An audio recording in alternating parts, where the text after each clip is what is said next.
Hello everyone.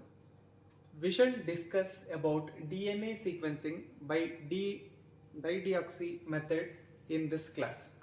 So basically DNA is the genetic material in many organisms. So learning about the sequencing of the DNA or the sequence of the DNA will tell us a lot of story about that organism. But initially, when we did not have any idea about what is the sequence of a particular organism, it was very difficult to study the genome of the organism. Because of the invention of several methods for the sequencing of the DNA. Now we know the sequence of many organisms, including human beings. So human beings have 23,000 genes, so it is not a small number. So we have sequenced the whole genome. Like this, we know the sequence of many organisms. So one such pioneering study for the in the DNA sequencing was done by a scientist called as Frederick Sanger and his colleagues, and in 1977. So that the method is famous by the name Sanger DNA sequencing method, or it is also called as chain termination method. So this method can be used to sequence the DNA of the length from 10 to 1500 nucleotides. In this class, I am going to explain you how exactly the Sanger's method is employed to sequence the DNA. Before moving on to the actual sequencing method, I want you to know some basics about this method. So basically, in case of the any nucleic acid for that matter, the nucleic acid is made up of nucleotides. These nucleotides have sugar in them. So sugar is nothing but ribose sugar. Ribose can exist in two different forms. In case of the RNA, so I can tell you this is a pentose, that is ribose sugar. It has 5 carbon atoms. The 5 carbon atoms are numbered like this: C1, C2, C3, C4 and C5. This is the 5th carbon atom. It is also called as 1 prime, 2 prime, 3 prime, 4 prime and 5 prime.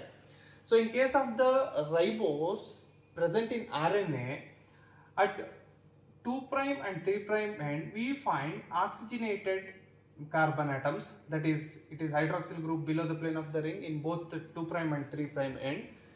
But in case of the nucleotides that are present in cases of the DNA, we find at the 2 prime end there is no oxygen, so it is deoxygenated form. That's why it is called as DNA, that is deoxyribonucleic acid. So basically it is in the deoxygenated form. So this is the basic difference between DNA and RNA.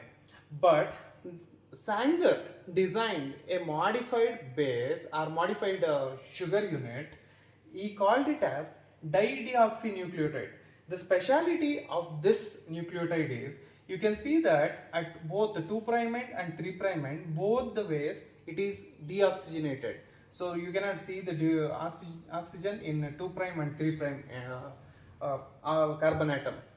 Therefore, he used this modified nucleotide. So now onwards, whenever I use the word dideoxy, di means 2, deoxy. So 2 carbon atoms have been deoxygenated. So whenever I say dideoxynucleotide, you should remember this structure.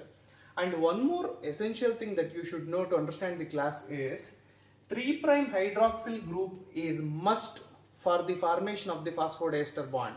If there is no oxygen at the 3 prime end, immediately the replication stops. This is the basic that you should know.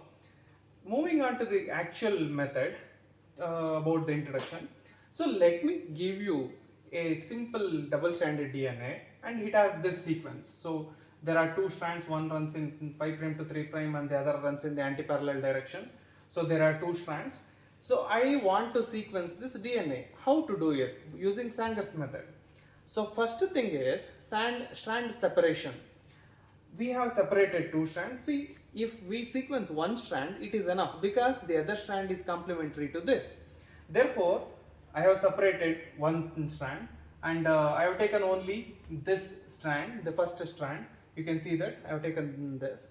In the next step, this single strand is aliquoted into 4 tubes: tube 1, tube 2, tube 3, tube 4.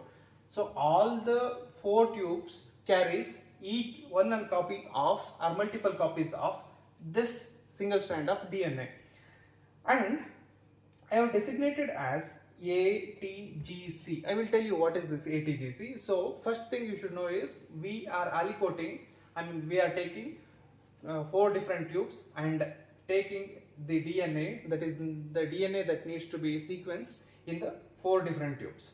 Once after taking, we are going to add each tube with the following content.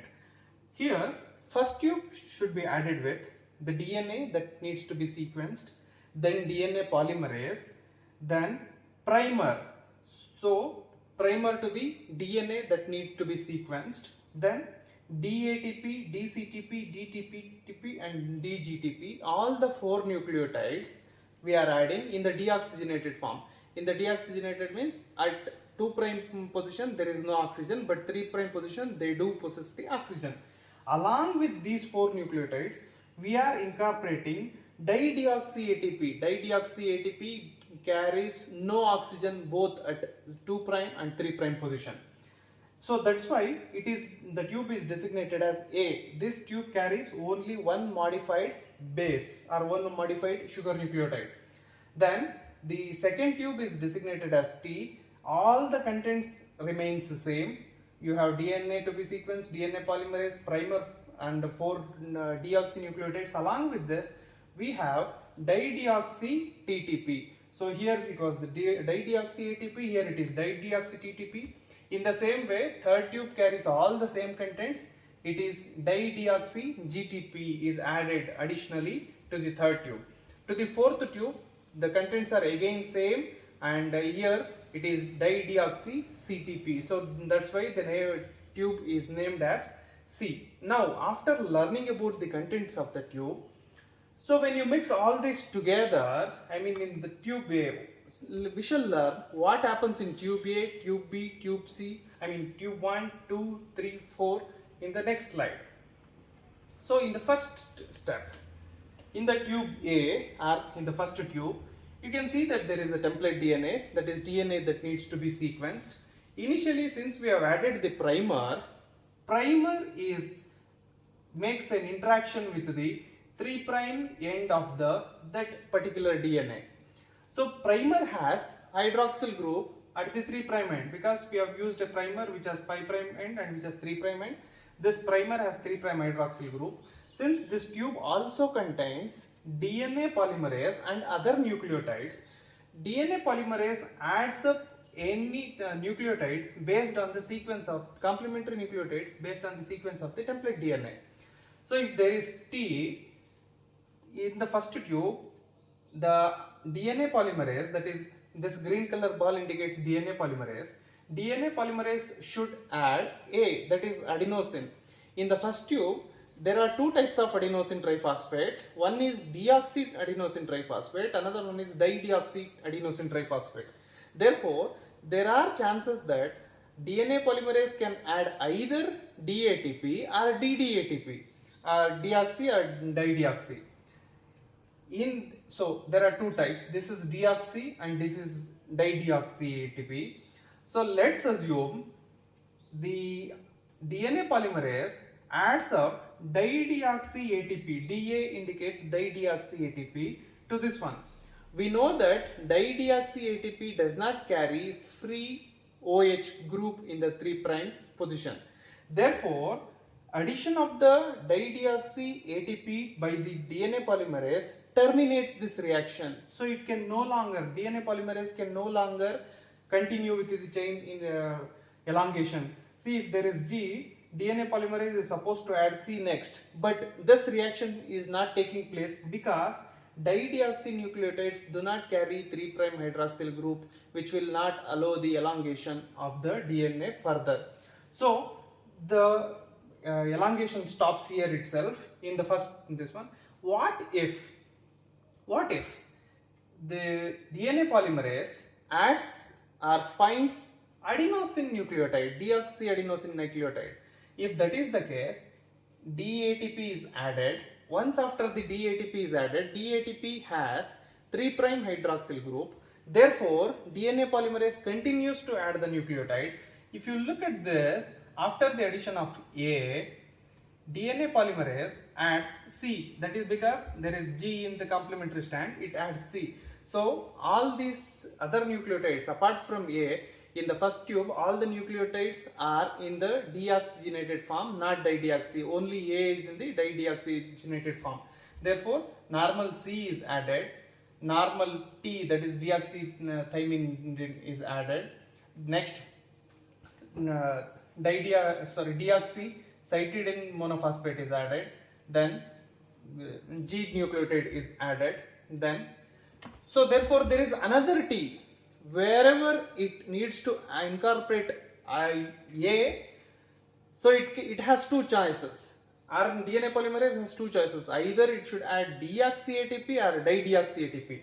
So since it is already added deoxy ATP here, so it adds dideoxy ATP when it encounters the next T. It may add the dideoxy ATP. Therefore, again the chain termination takes place. So what we should understand here is, chain termination takes place where in the first tube wherever the DNA polymerase encounters A. So here we got only one nucleotide, the fragment of only one nucleotide, and here we got 1, 2, 3, 4, 5, 6.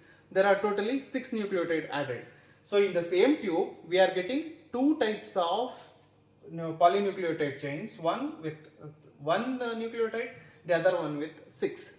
So after learning about what is happening in the first tube, we shall learn the same things in the next tube, second, third, fourth tube. So what happens in the second tube? Yes, of course, there is a DNA, primer binding takes place. Once after the primer binding takes place, wherever there is T, it adds deoxyadenosine. Wherever there is G, it adds cytosine. Wherever there is A, it has two choices. Either it should add deoxythymidine monophosphate or it should add dideoxy nucleotide. So first we shall consider it is adding dideoxy nucleotide, so which results in the termination of the replication. So that results in the polynucleotide chain with only 3 nucleotides. But in the other case, if by chance if this regular T itself is added, deoxythymidine is itself added, so the DNA polymerase continues to add nucleotides. Again, when the last nucleotide in the chain is A, so therefore it adds dideoxythymidine as the last nucleotides. Again the chain termination takes place. So here also we are getting two fragments, one with the 3 nucleotide, the other one with the 8 nucleotide. So 3 and 8 nucleotides in case of the second tube. Let's see what happens in case of the third tube. In case of the third tube, we have used dideoxy GTP and other 4 regular nucleotides. So when the DNA polymerase starts the replication using the primer, in the first instance it adds up, wherever there is T it adds up A, whenever there is G it adds up C, wherever there is A it adds up T, wherever there is G it adds up C. So whenever there is C, it can have two choices again, either dideoxy GTP or deoxy GTP. Here let's assume it adds dideoxy GTP, which terminates the replication. So again we got 1, 2, 3, 4, 5. The length of the polynucleotide chain formed is 5. If by chance, if it adds regular GTP to this position, this continues. So there is T, it adds up A, then there is C. So again, since there is C, complementary base pairing, while adding complementary base pairing, at this position also, either it can have deoxy guanine nucleotide or it can have dideoxy guanine nucleotide. Therefore, it adds dideoxy nucleotide. Here also, in this tube also, we are getting 2 different fragments. In the last tube, what happens is, again DNA, that is the template DNA that we are using, primer is added, DNA polymerase binds to the primer, extension takes place. Whenever there is T, it adds up A, because the fourth tube also contains nucleotides of ATGC.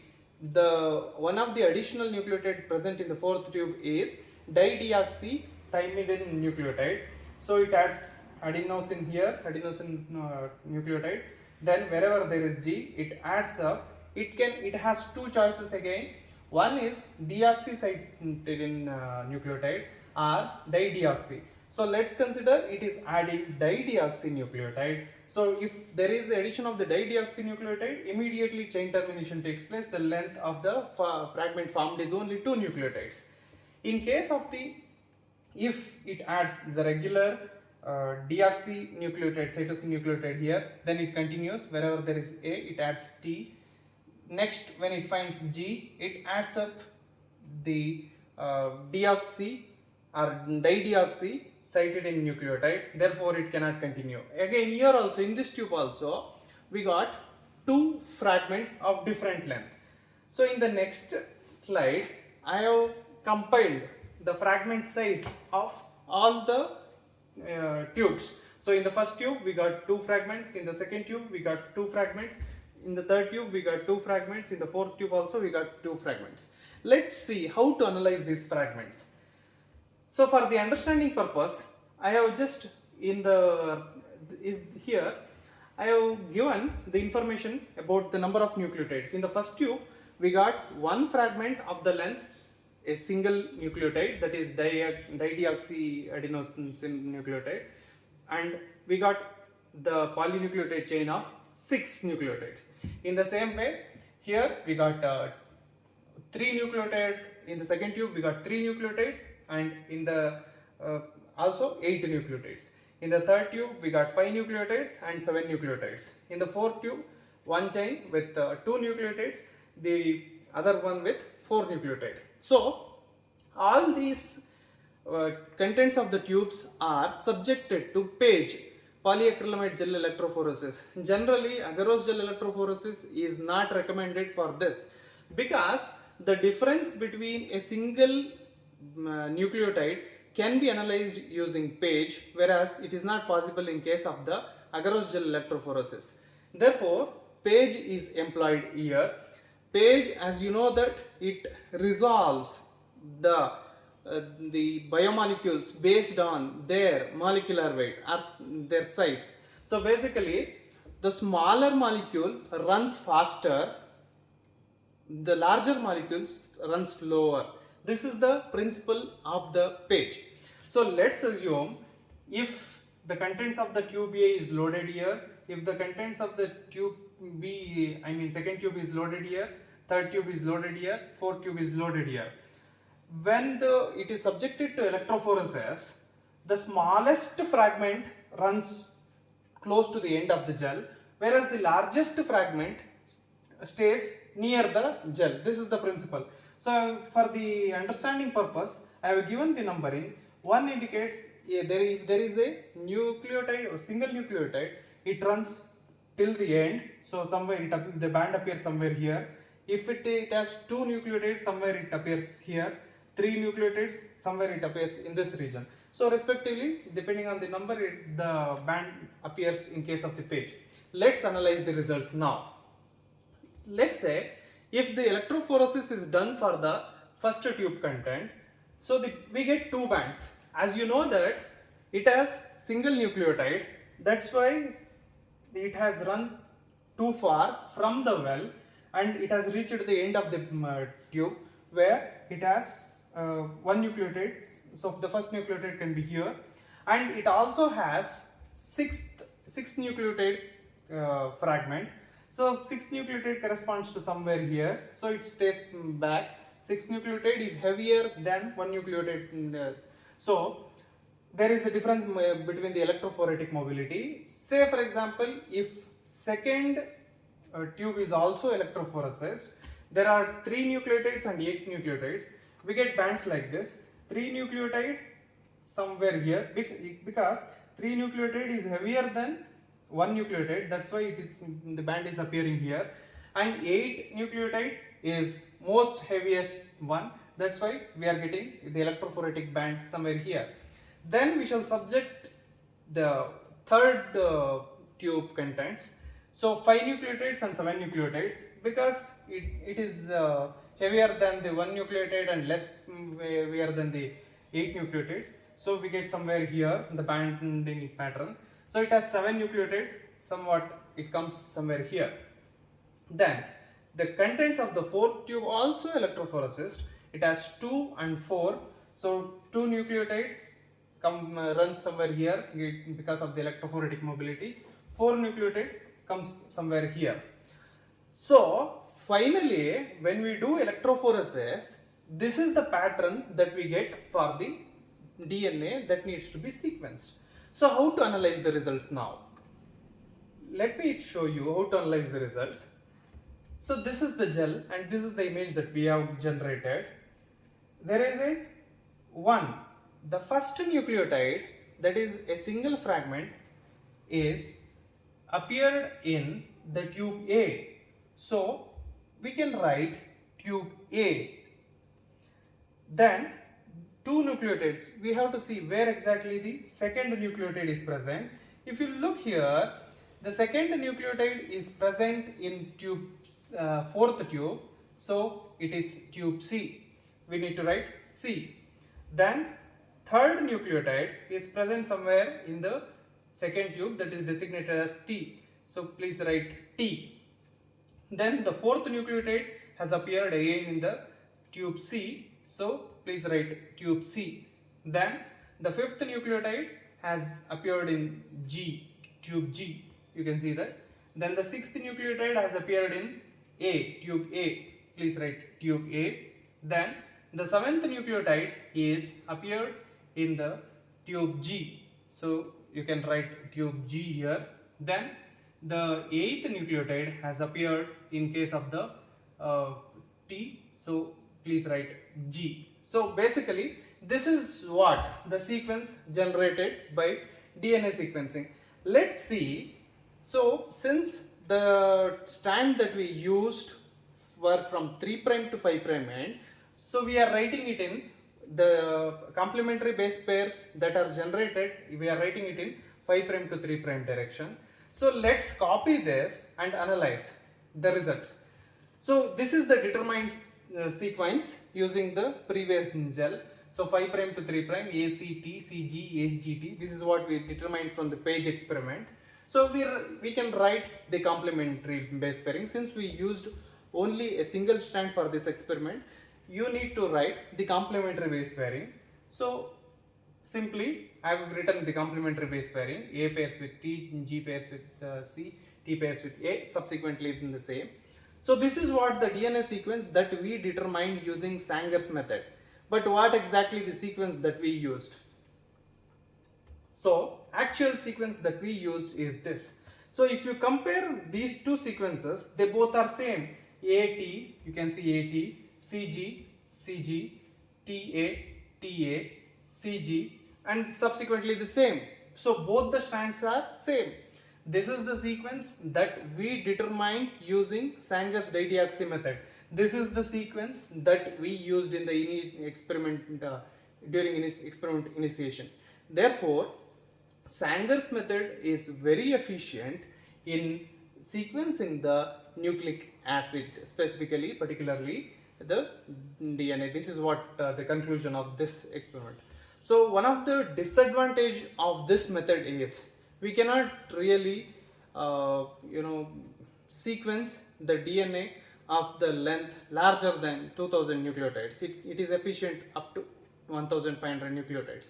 So I have taken a small stretch of the DNA for the understanding purpose, easy understanding purpose. But the efficiency goes down when it crosses around 1500 to 2000 nucleotides. So till then it can be very accurately, using this method DNA can be sequenced. Thank you.